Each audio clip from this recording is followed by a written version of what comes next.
Welcome back to Season 3 of Comic Book Nation, the official podcast of comicbook.com. I am your host, Kofi Outlaw, and with me today, I have my esteemed co-host, Mr. Matthew Aguilar. What up? What up? What up? He's your comics guy, and your wrestling guy, and just the guy. We have Janelle Wheeler. What's up, everybody? Famed songbird / geek acolyte. And of course, Mr. Jim Viscardi is back with us, aka hello, folks. Producer Jim Viscardi. You see him on all the podcasts. He's here. He's on A Wild Pokemon Has Appeared. He's on Phase Zero. You are on the podcast. Yeah, he's building a universe. He's the Kevin Feige of this whole thing. So he's getting his Infinity Stones together. I'm the connective thread. Yeah, there you go. I mean, I don't know. Are you the Feige, Nick Fury? I don't know. You're just all wrapped into one, I guess. But we had to get out the experts today because we got a lot of real hard geeking we got to do today, guys. So, yeah, we're going to get into it. We got to talk about that Falcon and the Winter Soldier trailer, of course. We got to get into some spoilers, talk about that WandaVision Quicksilver reveal and a crazy bunch of theories. We've gone full tinfoil hat over at comicbook.com, and we got to talk about some of these things we're cooking up in terms of the theories as we come down this last stretch of WandaVision. Plus, we got to talk about that Justice League Snyder Cut Joker reveal. Janelle's got to go off, as promised, so you guys got to stick around for that. There's a lot to say. And we got to talk about the latest books from Marvel in DC Future State. Plus, Matt and Jim are going to catch you up on what's been happening in the world of wrestling. So, like I said, we got a lot of hard geeking to do. So, strap in because this is the show to do it on. All right, guys, right at the top, let's talk about that Falcon and Winter Soldier trailer. It came out during the Super Bowl. It crushed it. Most views, I think, in 24 hours for any streaming series ever. So Marvel, once again, just redefining the game. What did you guys think? Jim, I know you have thoughts. Let's just start with you and get them out of the way. This will lead to the larger grenade out of the way. Let's just lead to the larger fight right now, Jim. No, look, I really liked it. I mean, it's a totally different tone. It felt way more straightforward than obviously WandaVision. We understand why, and it's supposed to be a different show. I think this just goes to show the variety of what Disney and Marvel look to bring us as fans when it comes to Marvel television show content. Or streaming content, I guess. It feels weird to call it a television show, like you're watching it on your TV, but it's not a traditional television show. So I guess just streaming show. Who the hell knows? But I think it's interesting. I feel like WandaVision, though, we are really only scratching the surface on what they are showing. I thought it was interesting to get more Zemo. They keep showing us the same shot of U.S. Agent, and obviously we got more Falcon and Bucky content, which was great, but it didn't really tell us what it was about. Yeah, absolutely. Yeah, I was going to point that out, and we have some questions. We're going to break down some kind of theories we have coming out of this trailer. First of all, who is the villain of this? We still don't know. We've seen some scary people with their little hand face mask. They're running around. They're looking like they're up to trouble. We've seen Zemo carrying his purple mask. Everybody's got masks. We don't know what this all means. But they are doing a good job of kind of circling kind of the central thing. One of my big questions coming out of the trailer was, Zemo gets that whole speech about, I'm not going to leave my work unfinished. And somebody saying heroes can't be allowed to rise. And who is that person? Who is he talking to? We have no clue who this person is and what's going on. Himself? He sounds like a person who talks to himself. Yeah, it's a mirror. The camera pans and he's going full William Dafoe from Spider-Man. But he could be talking to Falcon and Winter Soldier. No, there's somebody talking to him. Is the person saying it's almost like he's being directed by somebody who's saying this can't be allowed to stand, heroes can't be allowed to return a rise or whatever specifically they say. And Zemo then responds with, I'm not going to leave my work unfinished, which was breaking heroes, breaking the Avengers and kind of psychologically mind screwing them. And then we see but we're all like, oh my God, the purple mask. And that's how Kevin Feige's getting it. Looks so good. His look looks like it could be so easily terribly done. And it looks really good. Like that's a hard look to actually get. It's kind of like Taskmaster. Like it's a look that works in comics, but is more difficult to adapt to a film. They did a really good job, I thought. It's nice. So, yeah, I mean, there's a lot. We also found out this is going to be the most kind of adult-oriented Marvel series so far. Wow. It's getting an adult rating for like a TV series, which is, that's pretty eye-opening. It means I feel like things could get pretty violent and kind of dark in this thing, just like WandaVision. And I'm kind of, again, I'm curious. I still, part of me just still believes this is all going to be like a backdoor pilot to something like the Thunderbolts. I hope so. We didn't even get a shot of Batroc the Leaper in this, and we know he's in it, right? Do we, Jim? Do we? I guess I thought we did. Okay, so like the thing that actually excited me most about this is just like I love this particular corner of the MCU, right? I love the Captain America corner. So like everything that kind of involves that, of course, the shield is in question. Falcon and Winter Soldier's dynamic is great. Loved that like Sharon Carter is going to be a much bigger part of this, and we're actually going to get fill-ins of like what's been going on with her, and like their whole dynamic is great. I saw in the chat like if we think Chris Evans will make an appearance, I mean, would it be cool? Sure, I think it would be really cool, but I don't need it. I'm kind of like I don't need RDJ to pop up. I think it would be fine if he did, but like as an AI or something. But I don't need it. I'm good with these new characters. I think the spotlight does them a bigger favor than it does shoehorning Evans in. But I'm really excited about this. This looks really good. It feels like it could be something like a Secret Avengers kind of thing and feel, which was is that how we get Moon Knight into the Avengers? That's right. There. Moon Knight, member of the first Secret Avengers. Nova was a member of that team. Just throwing that out there too. But that's an interesting thing, right? Where like I wonder if this. I mean, the tough part is that we know that this has to end up with Falcon truly taking the mantle of Captain America. Freaking better. Yeah, and and so if that's the case, like the thing, and I posed a question to you guys. I feel like with some of the other movies or shows, based on what we have learned about them prior to release, we generally have a good idea on where to go as far as comics to read. And honestly, this one has me a little stumped. I don't necessarily know if it's going to potentially repurpose some old Cap stuff and just have it, Falcon and Winter Soldier kind of take the lead where what would have been Captain America in this part. So I'm curious to see if you guys have thoughts, if any, on that front. I think that this one seems like they're pulling some of the most random threads of Captain America. And it's hard to do because whereas Captain America is a comic book, it's also one of the most obviously kind of politically tied comic books. Yep. And there's been so much that Captain America has done and evolved that has gone with how American society and politics have evolved, that you can't just always pull back those things. Like you can't do a Reagan era Captain America story like right now. It just doesn't make sense. So it's kind of like they're pulling pieces of that and then trying to fit them for the times. We've had some great comments from people saying the villains, the kind of mass team of villains, will be the Flag Smashers.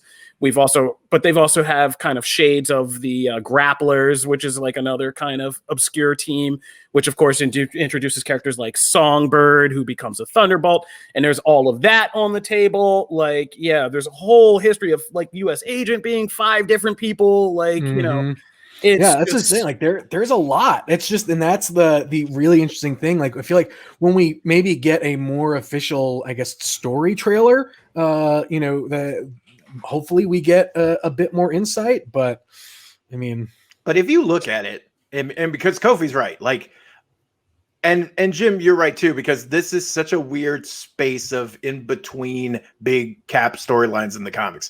Obviously, Falcon has his whole series as being Captain America, but the same with Bucky, right? His whole thing of becoming Captain America, but we don't actually get to see a lot of there wasn't this kind of struggle in the comics, and like, well, you're gonna do it, or I like it was such a different storyline when these two got the shield. So they have a lot to mine, but not a lot specifically that you can point to one volume or one book and go, hey, go read this. You'll be in the loop. But I also actually think that's what's great about this particular thing, because while I enjoy getting to read the comics and having an overall understanding of like what's happening, even when there's a mystery tied to it, this is one of the ones where I'm actually just delighted that like I don't know all that, because they're pulling from such disparate threads to get to this. It's fun. It's actually fun to not understand, like see everything coming. It's actually kind of nice. I was going to say, as like a casual, obviously, I'm expanding my comic book knowledge daily, guys. I'm reading like 10 comics a day. You really are. But as a casual, person viewing this trailer, I wasn't really excited about Falcon Winter Soldier. In general, I was more pumped about Loki and WandaVision. And I mean, even I'm waiting for Black Widow to come out. Like, there's so many different things to get excited about. This is not up my alley normally. And it was the thing I was most kind of like impartial about. After this trailer, I was pumped. Like, I'm ready for it. Like, I am bouncing off the walls. Like, I feel this intrigue. I feel this, obvious tension between the two. And there was a question in the chat. This is supposed to be funny. Who is going to win the stare off? It was pretty clear. Winter Soldier, he won the stare off. Like, if you watched it, look, he's a mind controlled Soviet operative. There's no way you're going to beat that in a stare down. Yeah, and Sam is going to stop to flirt. Like, let's all be honest. So. But I think one of the biggest things in that trailer too, that I think is going to be one of the biggest selling points, is the relationship or like the banter between Falcon and Winters and Bucky, right? Like that pairing is just so good that like to see more of that is really something that I think everyone can get excited about. Yeah, and the series could have them just like searching for a name in the phone book for 80 episodes. And people were really good. Yeah, really well, that's the other thing too, right? This show is probably going to do more in pulling characters out and using characters as like your comic touch points than it will maybe necessarily particular arcs in general. So I think it's going to be, like I said, and like the Sharon Carter stuff, I swear to God, if they make her like a Mockingbird stand-in, we're going to have some problems. But I think that's just more the moment that we saw in the trailer than they could. Agent 13 she doesn't need any other code name. She has her code name. We're good. All right, Captain Falcon and the Winter Soldier. Anybody had any parting thoughts while we get to the other big Marvel series that's on our slate right now? Just really looking forward to it. I think they did a great job with the trailer. Obviously, we don't want spoilers in our trailers. We want to look forward to it. So I think they did a great job, and I'm pumped. And also, like, I was a little disappointed because I thought we were going to get more at the Super Bowl from Marvel. Yeah, I mean, I thought they were going to keep it pretty conservative with what they released. So, and then they got like the most trailer views for any streaming show ever. I'm glad. There wasn't much competition. Yeah, yeah, I know. So they're just going to put up the record and go home with that. I just going to say in kind of closing, I did love that Marvel's saving some money and giving Falcon those old Iron Man rig shots on the head while he's flying. I was like, save that money. Yeah, 2020 was hard on everybody. All right. keep moving on. So, WandaVision. All right. We're going to get into WandaVision episode 5. Obviously, if Rich is in the booth, if you're listening, we're going to drop that spoiler thing if we still had the budget for it. There it is. WandaVision spoilers. Spoiler alert. All right. So this week, obviously, things got real. I mean, this show keeps getting crazier by the episode. This week got super duper crazy. We got to see for the first time things going on inside the bubble of the sitcom while things are happening outside the bubble of the sitcom. We had an awesome confrontation between Wanda and Sword. I can't believe this was all just in one episode. I'm like getting discombobulated here. Yeah.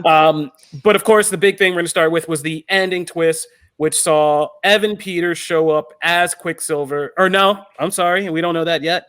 That's true. We don't know. Evan Peters show up and say he is Pietro at the end of an episode as like a sitcom special, long lost brother kind of deal. Well, he doesn't even say that, right? Like Wanda says it as Pietro, and he actually turns his he's head. just like he's kind of like goes curious. Yeah. I think there are so many layers to that reveal that I feel like asks more questions than anything else. Go in. What do you like? Oh, okay, yeah. I mean, here's the thing, right? I think the biggest thing for that is they made it very clear. Wanda made it clear, whether or not she chooses to do this or not, that death is permanent, right? And so she cannot bring back her Pietro. Now, we have found, right, like the mechanic of the door, right, that their front doorbell, etc., is anytime Wanda feels like she needs backup or needs a distraction, something comes running in through that door, right? And like whether it's Agnes or whoever, that's where it comes from. And so in that, like, it could just be I believe, like, you know, she pulled in a Pietro. She couldn't bring back hers, but she brought back a Pietro. And look, Vision wouldn't necessarily, or I guess Vision would know, but you know, but it kind of everyone else, I think it still kind of raises that question. But there's that moment right before the doorbell rings that Wanda, you know, tries to make the claim that she's not doing this, right? And like, yeah, but only that particular time. Well, right. She doesn't say, and I haven't been doing it.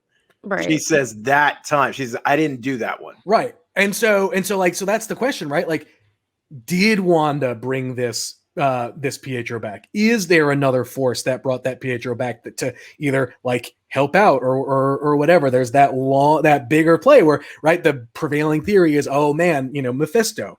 But I do want to answer the question because I've seen it in the chat and I've seen people taking it. Well, when Wanda said she can't bring people back from the dead, and everyone's like, well, she brought Vision back from the dead. Vision's not human. Vision is a robot, or a synthezoid. Yeah. It's important. So that definitely that I want to get into. Yeah. Sits outside of bringing people back. And so that's how it can very easily be explained why that is happening. But again, like there's a lot at play there that it's a very cool moment. And I think everyone is kind of on eggshells on, is Marvel just going to throw this away, right? Because the implications are huge, right? Like this is, okay, the X-Men from the Fox films are here. Like it like, is that door fully open? Like, and we know with Deadpool 3, you know, coming and being in the MCU, that clearly it's got to have something, you know, something funny is going to happen there. But it could also just be a total red herring bringing Pietro back. I hope not. Yeah. I hope there's a reason. Yeah, the next episodes will kind of determine what this really is, the Mephisto or just whatever force is possibly kind of the overarching force that's controlling this, could send its own manifestation in as this long lost brother. And it's just kind of an Easter egg joke that it's Evan Peters. I want to talk about some other theories and things that were mentioned in the chat. Is this going to be the big cameo is one of the questions that people are asking, because we were teased that there was going to be, kind of comparing to the Mandalorian and Luke Skywalker, that we're going to get that level of cameo in this show. So is this I think this was talked about on Phase Zero. You guys kind of went in on whether Evan Peters constitutes a Luke Skywalker level cameo. Yeah. I love Evan Peters, but I think most people would agree that's maybe not it. We're hearing rumors that it could be one of the Spider-Men who shows up in WandaVision, which is interesting to think because Falcon and the Winter Soldier is coming next, but that feels like it's a different thread of Phase 4. It feels like this thread will continue into Spider-Man 3. And we're hearing that connective thread could be made in WandaVision by having Spider-Man show up in WandaVision. Matt, how do you feel about Spider-Man still not getting his own focus and possibly having to share the screen with WandaVision? Look, I'm there. I'm with Matt on that. But go for it, Matt. No, I hate it. I can't. That's like, the moment I heard Spider-Man, I was like, oh my god, stop shoehorning it into everything. Spider-Man has become like the inverse Wolverine. Like Wolverine appeared in everything, and Spider-Man can't appear in anything by himself. It's like the poor dude. Spider-Man's the MCU Wolverine. That's a marquee character. Like, oh my god, blah.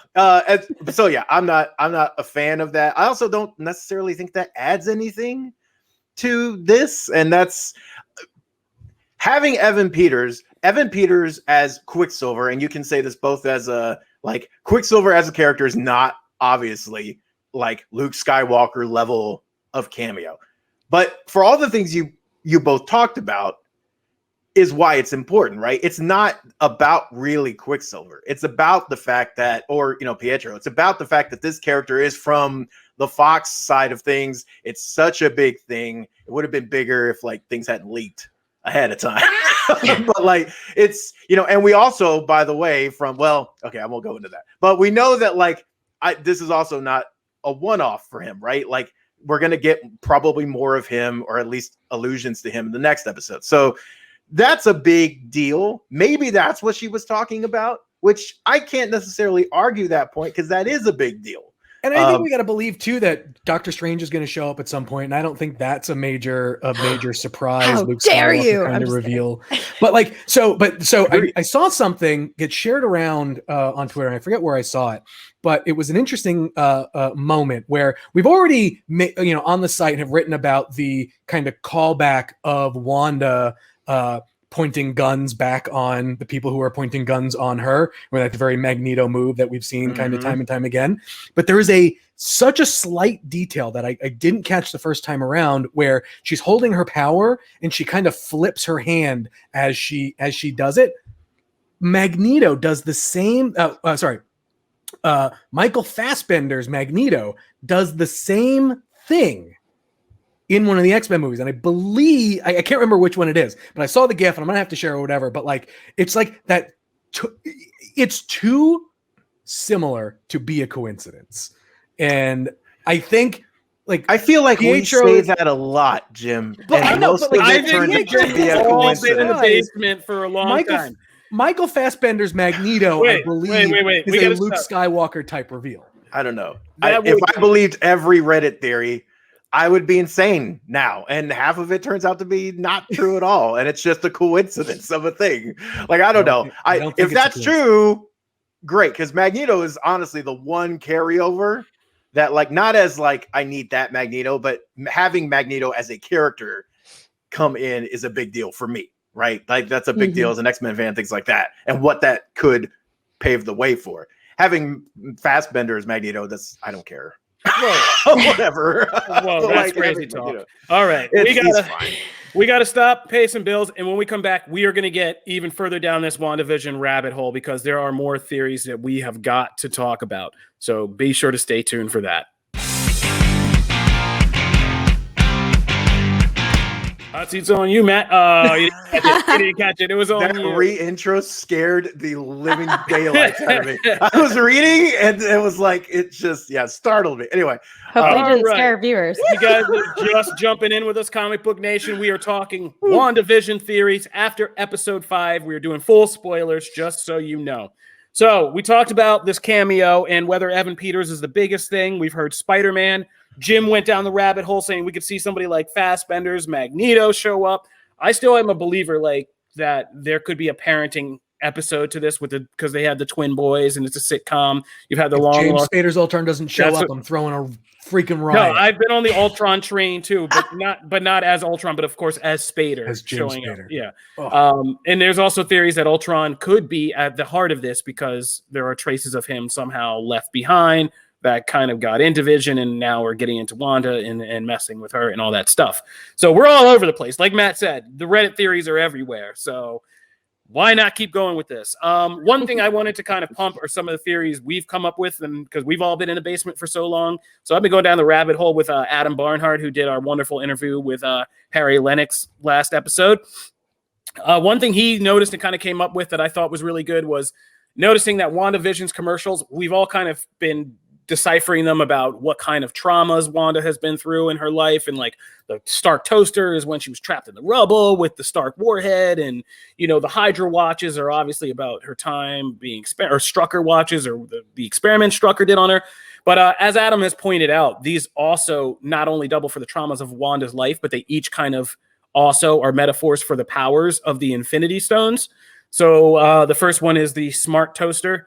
And if you remember, the Mind Stone is, Tony says in Age of Ultron, the Mind Stone is essentially just a smart computer. It's a really advanced kind of computer. So this smart toaster that predicts, not to burn toast and screw things up and do things perfectly is the Mind Stone. The second thing with the watches is obviously the Time Stone. The Hydra bath bar, it's this whole thing about transport yourself away and go to this other better place you can send yourself. And that's the Space Stone, obviously. And this last one with the gross spilled liquid, referencing Lagos and Captain America Civil War, is the kind of in change, for when you've made a mistake and you want to clean it up, is obviously about changing reality. And it's the red liquid of the reality stone, the Aether. So this kind of led to me and Adam going down a full rabbit hole theory to say that there is something at work, I believe, about this being about the Infinity Stones in a kind of weird way, because they've started to up these references, right? Like Sword has that whole conversation about how Wanda could have so powerful. She's like one of the most powerful people in the MCU. She could have taken out Thanos if not for, the snap and all and the Infinity Stones. And they mentioned that Carol is the other person who's that powerful. Before we get to that whole throwaway between, Monica Rambeau and Carol, but she's also powered by an Infinity Stone. So was Vision. And so my theory is that there's somebody at work. The Infinity Stones, Thanos, they could never be completely destroyed, but Thanos just basically atomized them so nobody can get them, right? They're gone. But the powers of them are still around. They've been imprinted on various people across the MCU in different ways, from Star-Lord to, different people who, if you were going to collect these powers, like these would be the people you would need to kind of mess with. Doctor Strange, same thing.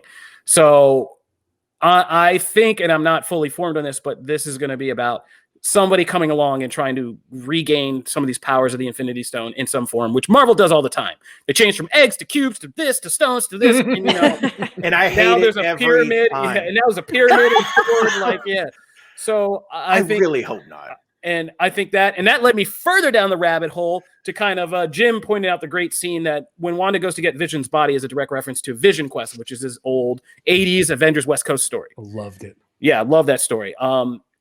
But at the end of it, what you find out is that the government was taking Vision's body and trying to dismantle it and kind of learn from it and engineer from it. And but they were being manipulated by Immortus, who is the future version of Kang, who messes with Wanda and Vision's life in various ways, as you find out in stories like Avengers Forever, because Wanda is this thing called a Nexus being, which is, getting back to like the Hex and the powers. That she is a Nexus being who's this all-powerful kind of being in the Marvel Universe, and her kids will be all-powerful beings too, and that's a threat to Immortus's kind of plans to master time, or a necessary component for him to master time. The stories go all over the place. The point is, he's the guy who's behind this. We know Kang is coming in to be a big bad in Phase 4. He's going to be an Ant-Man. There's hints he's already in Loki. His younger alter ego is the guy who forms the Young Avengers. So there's room, and what's been fascinating about this is he can be all over the place, right? He can be in literally like 3 to 4 places at once, depending on his persona. I think that what we're seeing is going to be revealed to be Immortus is messing with a lot of what's going on here and trying to mess with Wanda and trying to kind of utilize her power. And this is our first hint of him. But we won't put this together much later, and most people won't even know that Kang and Immortus are the same person until like much later in the phases. But that's where I am in the rabbit hole. Wow. Come down here with me. Nope. I'm still like picking apart the episode in general. Like, honestly, I'm still stuck on like Sparky. I'm so excited to find the comics that go along with each episode. Like, I immediately after watching this episode jumped over to the Vision comics, and I've been kind of like crash course reading through the entire Vision just to get to Sparky, like to try to figure out what Sparky's role is. That's awesome. Yeah, it's really exciting to be able to like now go in and be inspired to read the comics. I wish I had done it before the show, but if anybody is like, just a viewer, like they like to watch the shows and the movies, I highly suggest you jump into some of these comics too. And Matt, I was going to say, you should actually put up guides for what comics people should read. I have been toying with the idea. By the way, I will just say that you should never I feel like it's supposed to work this way. You're supposed. This is actually what we've been wanting for years. Is that something based on a comic gains popularity and hits a little bit of mainstream, and it's supposed to make you want to go back to that material and explore that, and also just find all the other stuff. Like that's how it's supposed to be. MCU. So like, don't ever apologize. Comic sales since 2008. That's it. I mean, especially when the source material is so good. It's so good. Right. Like, that's how that's where I've got a lot of messages, for all the, we go back and forth. I know on this show, we are big Tom King defenders. I've got a lot of more messages in the last 5 days about where can I get more Tom King than I think I ever have. And I was just like, there you go. Get those sales, Tom King. One of the references, even in the chat, Mayhem is saying, I hope White Vision comes out at the end of the show. Part of me thinks that Vision doesn't make it out of the show. And even that is making me go, okay, where do I find White Vision? I need to see what White Vision So that's that West Coast Avengers story that we were talking about. If you've never read late 80s, like 88 through the early 90s Avengers West Coast, those are some of the best Avengers stories like ever. Although what we have learned in kind of going back on this stuff, when especially with the introduction of Tommy and Billy, that John Byrne can't draw small children. It's freaking creepy as all hell. I think Billy was so scary in the show, like the child Billy. He was so creepy. He had this evil look on his face, and I was like, "Is he going to be a bad guy or something?" Because he's just but I think that like even then, like we didn't necessarily touch on them as much, but there's definitely something interesting going on there with with Wanda, being even at the very beginning of the episode where she can't get them to stop crying, where it drops that first hint. Why won't you do what I say? And then them aging up seems to be out of her control, and even more training in the their dog. Control. It seems like it's in his head. He's telling the dog to sit instead of so it's interesting, and that's where I think like even the Pietro thing, like we're really starting to. It's more apparent that there is something else at play here. Well, that is out of her control. We're going to move on. But one thing I wanted to note, and I forgot earlier when Jim was talking, is the important key detail also here is that Monica Rambeau scene where she goes and shoots her clothing and says, this used to be my Kevlar. Wanda cannot create or destroy the things that are there. She can rearrange reality, which is a key kind of small detail, and but one to be remembered. And that goes back to your thing about Vision. Vision's not truly alive. So animating him and making him look in the scene where it drops and he's dead again, that might actually be his actual dead body walking around. But just Wanda can, screw around and rearrange it to be what she wants. And, of course he's alive in the sense that like all these people think have another identity, like Norm and all of these people. So, that's a key detail to kind of remember. So when you have the twins and things like that. I hadn't thought about that. That's a great one. Cody. Yeah. She can't make these things so somebody else or something else has to be kind of affecting anything who just appears out of nowhere. That's how they figured out Geraldine was somebody different, because they knew she wasn't there, and like Wanda didn't make her appear, she was somebody else. So, all right, now's the part I've been waiting for. Oh, I'm gonna sit back for a minute. Justice League, Zack Snyder's Justice League. We got the full photo of Jared Leto's Joker. We got a connective photo that we had seen before of Ben Affleck's Batman, and some details on their scene together in the film. Janelle, go off. What did you think? Oh my now that you've gosh. seen the full Jared Leto's Joker as the one. If you don't know, Janelle Wheeler is a big stand for Jared Leto's Joker in Suicide Squad. How are you feeling about what we see? Well, he's no longer hot. Like I had a big old crush on Jared Leto Joker, and and that's the end of that segment. He's so scary. I think for me personally, this is one of the scariest looking Jokers. I know some people. I've read tons of comments. People are kind of wanting the short hair Joker, but he's in Morbius, and he loves his long hair. I don't know if that's written into his contract or if he just if that was really the vision. But obviously we're hearing lots of different rumors. We're hearing that, what about all of his tattoos? They're not there. I fully believe that he could have gone into another vat of, toxic chemicals and his skin was wiped clean. it doesn't really matter. None of that really matters as long as you go in with an open mind. I don't want to disappoint you, but that's exactly what Zack Snyder said. He was like, "Who cares?" Exactly. Well, and I'm glad he said that, because I hope people don't get too caught up in all of that and they can appreciate it. I know that I'm fighting for, his right to be Joker, but apparently there was a lot of really beautiful content that was shot with his previous version of the Joker, and we just never got to see it. And anyone who says he's not a great actor, like, come on, do your research, watch the other films. He's nominated, he's award winning. Like, he's not a terrible actor. He's a great actor. DC's lucky to have him. And I think he's going to do a beautiful job. I don't think we're going to get a lot. I don't think we're going to get like a whole Joker like storyline, but we're going to get a taste of what he had up his sleeve. And I'm really excited that he gets to show that. I love that he looks like a butcher. He looks like he just is about to cut someone up on a table.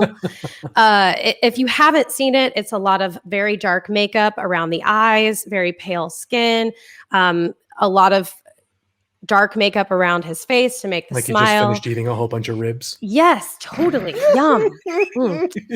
But he has the long, stringy hair. He's wearing gloves. It's so good. It's so good. And I'm just so excited to see what he's got. I really am. I think there are some key things. There are some key things to keep in mind and remember. I'm going to let Matt keep laughing. So in the story, I think Vanity Fair had the quotes that this was shot during the reshoots, and I would imagine there was limited time, and so that probably is why Jared's like, I'm keeping my hair if it's like I'm only there for a day of shooting kind of thing. But that like it's also something where I think Zack even said like Jared's Joker wasn't necessarily part of his Justice League movie plan, but it was part of his bigger plan to get Ben Affleck's Batman and Jared Joker together in a room, because how could you not, right? Like that's because of a storyline about killing Robin. Just for larger context, this is a scene where Zack Snyder set it up. It's going to be Nightmare Batman is going across Nightmare Land, and he finds Joker, who escaped when Apocalypse happened and ran amok for a while, but I guess got bored of slaughtering, and so he may be butchering. So we might need to wait for a stack of bodies back there. So, but he gets bored and he's just kind of world weary and broken down. And this scene is kind of like almost like the interrogation scene between Ledger and Bale in The Dark Knight, where Joker kind of is analyzing Batman at the end of the world and like what he means and what he stood for and all that. So this was something he added purely as fan service because Leto he had and the opportunity Affleck, never got to connect. They were Justice League was supposed to help set up Ben Affleck's movie, which would have eventually connected with him and Leto. And they built that whole mythology with the dead Robin and the smash teeth and, all the stuff that, that also he describes that sequence. And it's just like, and so they just wanted to do something with it. And so we're going to get this, and I'm all for it. I actually like this, by the way. I'm actually all for this whole, like when he talks a little bit in that interview about, we were going to see like Wayne Manor burned down, and we were going to see like how Robin died and all that stuff. That was like some of the more interesting parts of Batman versus Superman. So like, I'm actually glad we're actually going to get a little, whatever little bit remnant this is. I also actually really I'm more interested in the other look for Joker that is described, but we don't see. Yeah. Which is the, Kevlar vest with like all the police badges. It's all these it's described as like all these grimy police badges that he collects as trophies, and he's done this throughout the years. I'm like, I want to see that like look, and he also says it not as if he's going to be in that particular scene. He says like at other times or something along those lines to suggest that maybe we get glimpses of him in this other thing of like things he's done during that time, as opposed to him just being in that one sequence. Or maybe they just alternate between different versions of Joker in that sequence, but it would seem weird. So that's the part I'm actually more excited about than just, Ribs Joker. Barbecue J. Oh man. So more and more like people have been asking in the comments. No, I don't think that no matter how, and I've been having this argument also when I was actually in between the Tom King arguments. It's It's funny how the show is mirroring my real life. So people have been asking me like, what if Snyder's cut fails and stuff? And I'm like, bro, this can't fail really. We're past the point of failure. Like, this is going to be the biggest movie event we have to this point this year. In just a couple weeks, it's going to boost HBO Max subscriptions. There will be a boost, like guaranteed. And even if people hate it, like what does HBO Max lose? They're going to rope in more people, continue to push this campaign where they're having the exclusive, big release movies, and it's going to be all right for them. But the Snyder cut, let's just be clear, like, no, I don't think no matter how on the other side of that, how successful this is, quote unquote, they've made it clear that this is a cul-de-sac, which is a nice way of saying we're doing this just so everybody stops complaining and we have closure, and that's what this is. And I think that's what we all have to take it as. And that seems to be the mindset Snyder has and why he's like including scenes like this Batman Joker scene. It's not going to go anywhere. We're not going to see Ben Affleck and Jared Leto's Joker play out a larger Batman movie.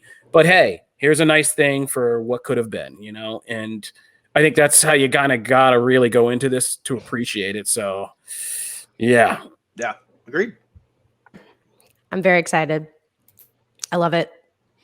Give him his own movie. I was waiting for that. Well, to be fair, like building. To be fair, that was my last question. Does Leto deserve a better Joker story, like a Joker movie attempt, than what Suicide Squad was? Yes, but not his own. I just don't think I think we're past that. Ship has sailed, and it is what it's going to be at this point. It all ends in the cul-de-sac of the Snyder cut. That's right. We do have a question in the chat. Alex is asking, any chance of Justice League 2 and 3 on HBO Max if Snyder cut will succeed?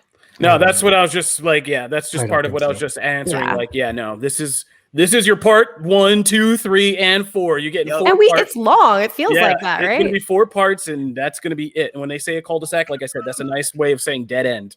This is just the end. It's 4 parts of my life I'm never going to get back. Oh, stop! Move it on. Jeez. Why don't you be happy? I'm not looking forward to this. Why don't you be a little happier and talk about this week's books? You know what? I will. Thank you very much. Yes, I will. So we're going to talk comics. It's also split into 4 parts, ironically, but we did not plan that out. So we're actually going to talk, you know what? We're in the DC universe. Let's talk future state. So starting off with Dark Detective number 3. This, of course, is the story that focuses on Bruce Wayne and what he's been doing since like not being Batman and supposedly being shot by the magistrate. And we finally, by the way, spoilers coming for these comics. So I don't know if we need a fancy graphic again, but spoiler warning, you have been warned. So we actually get the long awaited meeting of Bruce and Tim. And it was kind of not what I expected that to be. It was a very, I'll say, interesting meetup, but that's not a bad thing. It was not what I expected. So underwhelming. Janelle, what did you think? Right. Okay. Well, I thought that the meetup was underwhelming, but I still loved the book. I'm on the opposite. I loved it. I think it's the first time. I think we're kind of downplaying the significance that this is like the first time Batman's actually confronted somebody else being Batman who he doesn't directly control, but knows is not evil. Like, it's not evil Batman. Yeah. Right? He's just like, be careful. Yeah. Bye. I love that part. Okay, that part I love. The part where he's like, if you like, I forget exactly what he says, but he essentially is like, I invented that line. Like, I tell people in a very scowling voice what to do. You don't get to do that to me, which I love. Like, that part I love. I agree with, it's weird. I'm in the middle. I didn't love it, but I didn't hate it either. It was just not what I expected. But I'm also just talking about that part because the book as a whole was great. Like, I loved the way that he kind of talked us through the entire process with his thoughts. I thought they did a great job of laying out the story in that way and not getting sometimes with all of the like inner thought monologue stuff, I get kind of like, okay, this is wordy, this is dragging on, like this is too much. I actually really enjoyed it. And I'm very curious to see like the cliffhanger of what is going to happen next is huge. Like, I am chomping at the bit to figure out where the story goes from here, because they did leave us on a really big moment where he's been found out. I hate spoiling. No, we warned. They can't. Yes. I know some will get mad still, but not my problem. I told you. So I do love too, like the whole dynamic with like the older man he's living with, and like I love him. We were just talking about Reddit theories, right? And just like we went down these rabbit holes, and this dude is like taking that to a whole other degree, and he's right.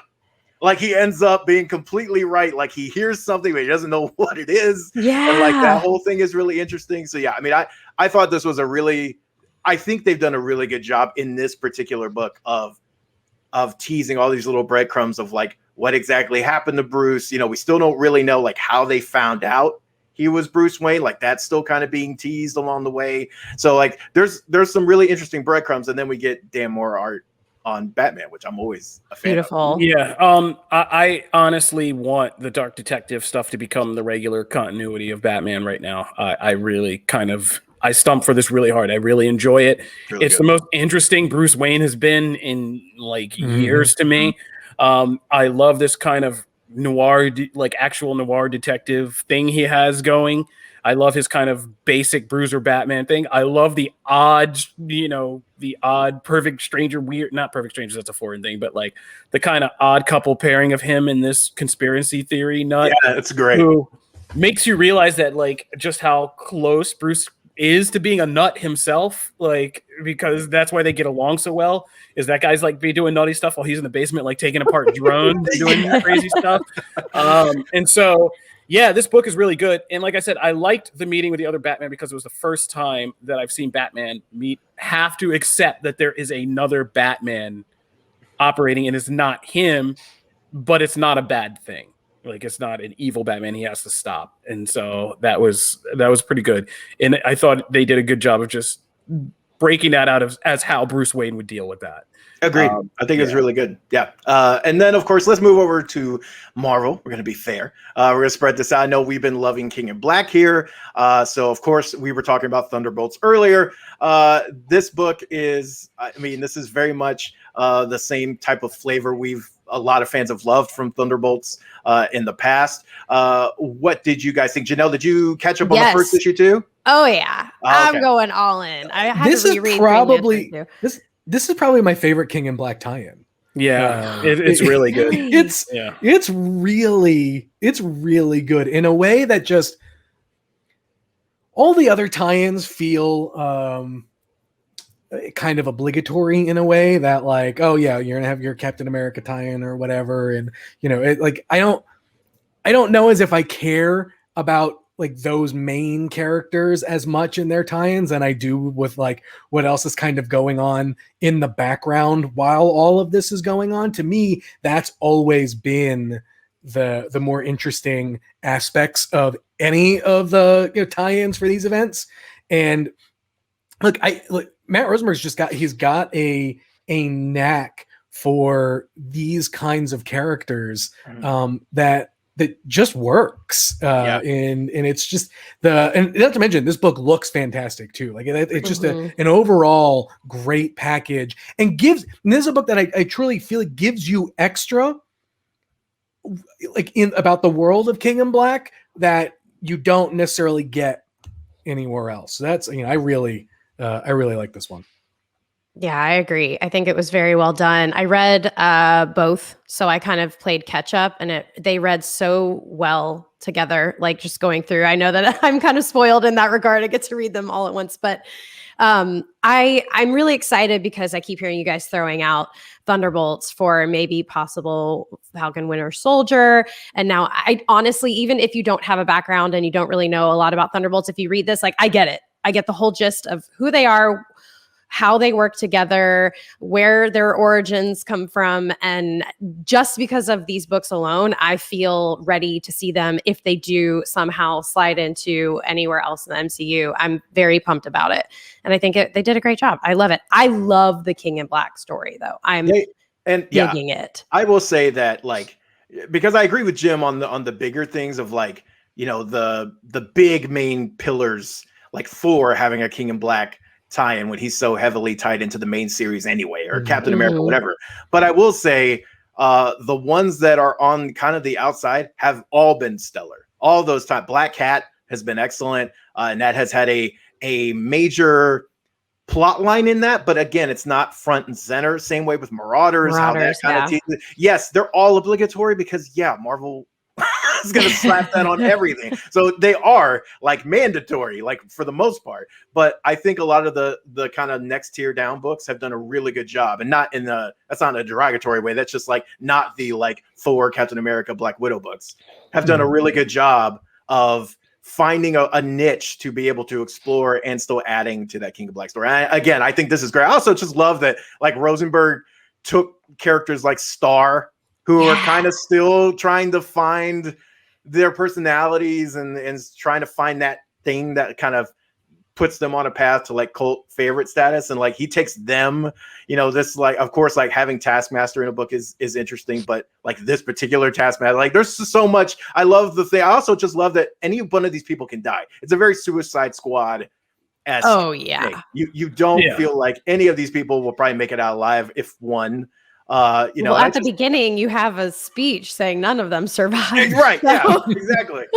And I love that. So, yeah. And that's like half the humor is like Kingpin totally picking these people who are expendable. I also love like the Robert Crumb style art for this demented group of characters. And perfect fit. Especially without their masks and those scenes in the books. They're just it's so great. Yeah, that part is awesome. And then, of course, we'll stay on Marvel. And we tackled Batman Black and White not crazy long ago. And so Wolverine has its own anthology series, Wolverine Black, White, Red. And, of course, it's the same type of premise. It's all black and white art, but with the addition of red. And so we have 3 stories here. These stories kind of ranged from, like, some reached back into Logan's, kind of some of his like earlier history. Others were just complete ridiculousness with Cosmic Ghost Rider. Like this was a weird mix, but that's kind of why I like these stories. So like, and this is mostly like Janelle, is there one of these that stuck out to you? Did you feel a little? I liked the last one. The second one was very difficult to read digitally. I feel the artwork. Oh, that's not your fault. That's just Chris. Chris always does that to people. Shallow's art is amazing. This was rough because he needs a color. Yeah, he needs the colors. It was a little complicated. You, I really, really, really loved the Among Us reference in the last book. Yeah, that was good too. It's great because you feel like you're watching like little Among Us guys like in a comic book. It's great. But the last one stood out for me. The first one was kind of just like, wait, what? Like I was very taken aback because the storyline is Wolverine with a child that he adopted that is his and a wife, and it's just a lot to take in. And it's like it was cool. It was just such a departure from what I had been reading. Mm-hmm. You have to go in really just like loving Wolverine and being open to the different stories. Like I would say take like a coffee break between each book because you need like a really good reset. But yeah, I really enjoyed them. I did.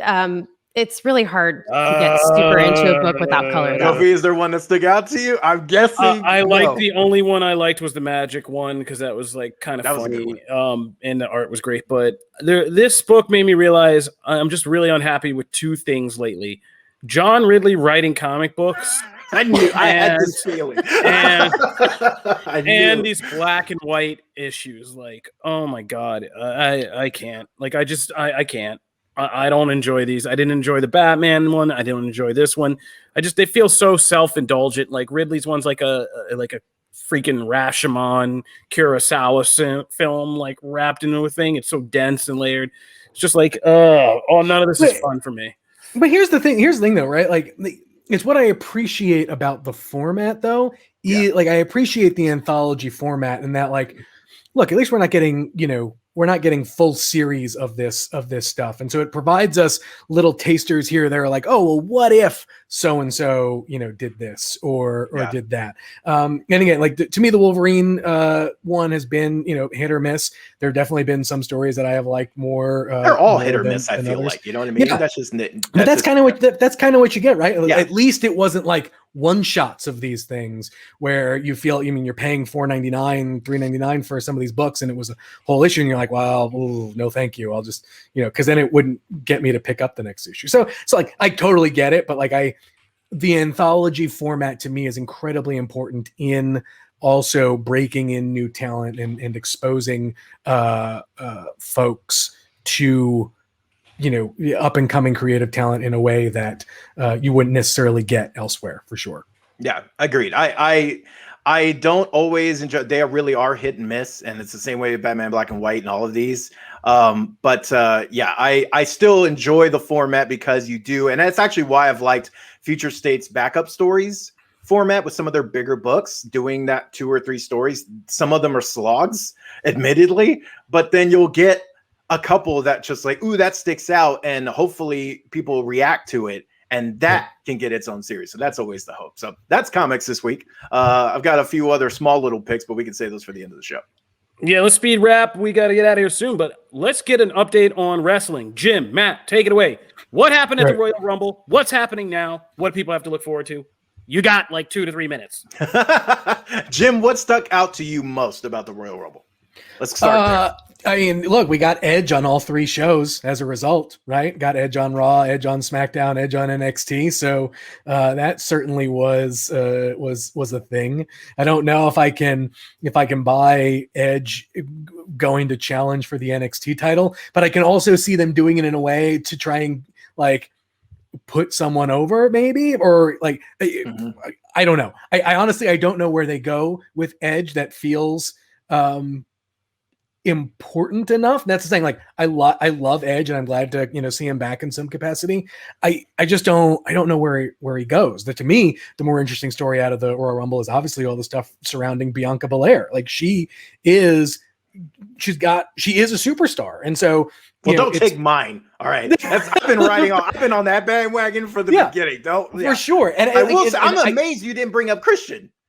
Oh, look. I can't get too excited with Christian. I marked out, and that's why I love the Royal Rumble when moments like that happen, like that, the unpredictability and the opportunity for those kinds of surprises and team ups and whatever are fantastic. I mean, like, I don't think anyone would have expected Jillian to show up in the Royal Rumble, or Victoria in the Women's Royal Rumble. It's been a long time, but when you get those moments, that's what makes it so much fun. And so that's whatever. I thought the show overall was really, really good. As we are on the road to WrestleMania, I'm not sure where the road is going just yet. I agree. Well, okay. So what I will say about Edge is, one, I've never been like, I like Edge. I'm not like diehard Edge, but Edge is definitely a superstar of a certain era of people who have watched wrestling. Very in the same way that Cena was, in what Roman is going to be for another generation. Agreed. So but what I do love is that when he came to NXT and that whole segment, that is how you put over other talent in another brand. And that is so like completely different from what happened before with Charlotte. That's not Charlotte's fault. I'm just saying this is how you do it. That brings in attention to what's going to be a great match between Finn Balor and Pete Dunne on this weekend's Vengeance Day. So like, that's how you do it. That's how you add intrigue. And that's how you rub, essentially, without having to do a match. You don't have to do a match for that. But I feel like you've done enough by just like, hey, you're on the same level as me. I'd like that makes a difference. The Karrion Kross thing, the same thing afterwards. So I think that's how you do it. I will say Bianca Belair winning the Women's Royal Rumble match was the best match of the night. It really was. It was outclassed really good. Everything. And that ending is why, because you had 2 huge talents in Rhea Ripley and Bianca Belair, 2 talents who could have credibly won and who are both in need of pushes. And Belair just getting it just sealed the deal. I love that. But I think that's also too, having the final 3 be Charlotte, Rhea, and Bianca as like a passing of the torch kind of moment totally worked. And Charlotte killed it. She kills that all the time. So I don't blame her for the other thing. I just blame creative for that. That was a bad decision. But this was how you do it. Bianca is a star, and I cannot wait for Sasha Bianca, because at some point she's going to have the title. and I'm excited for that. She's amazing. I can't really, especially like even if like Becky returns, like Becky and Bianca, I think would be great. Like there's so many awesome pairings that I can't wait for on that front that are going to be a lot of fun. All I want is that now. I will say, I feel like Ripley is going to Raw as much as I would love her to go to SmackDown. I feel like she's going to Raw because that Charlotte thing kind of writes itself. If she can stop being jealous of her dad, that whole weird thing. So that was Royal Rumble. Of course, we have Vengeance Day coming up, and then we already have a few matches for Elimination Chamber. So wrestling is not slowing down, but that is wrestling. All right. Thank you guys on wrestling. That'll do it for this episode of Comic Book Nation. We want to thank everybody for tuning in. We put up new episodes every Wednesday at noon Eastern Standard Time, all live on Facebook, live on Twitch, live on YouTube now. Got to impress all my nieces and nephews. Yeah, we're live on YouTube now. If you miss a live show, don't worry about it. They'll all be replayed on each of these platforms. We also put up the article on comicbook.com where you can either listen or watch the show and get links to all the other articles for the theories and all the stuff we are going to be talking about on the show. So make sure to check that out. If you want to subscribe, go ahead and just follow us at Comic Book Nation on Twitter. You can subscribe on your favorite podcast platforms. We're on Apple Podcasts, Spotify, Stitcher, iHeartRadio. You can tell your smart home device to play Comic Book Nation podcast, and it'll fire it right up for you. If you want to talk to any of us, you can see on the screen if you're watching here, or if you're listening, you can find me at Kofi Outlaw. You can find me at Matt Aguilar CB. You can find me at Janelle Wheeler. And I'm at Jim Viscardi. If you're just hopping on the show with season 3, make sure to go to Apple Podcasts, leave us a 5-star review. Our 5-star reviewers are going to help us clean out our t-shirt closet of merch that's been sitting there like lost gold for a year when we finally get back in the office. And so, we're going to keep Jim busy for like another year sending Jim's going to knit snow caps for all of you. Yes. So be sure to leave us a 5-star review on Apple Podcasts.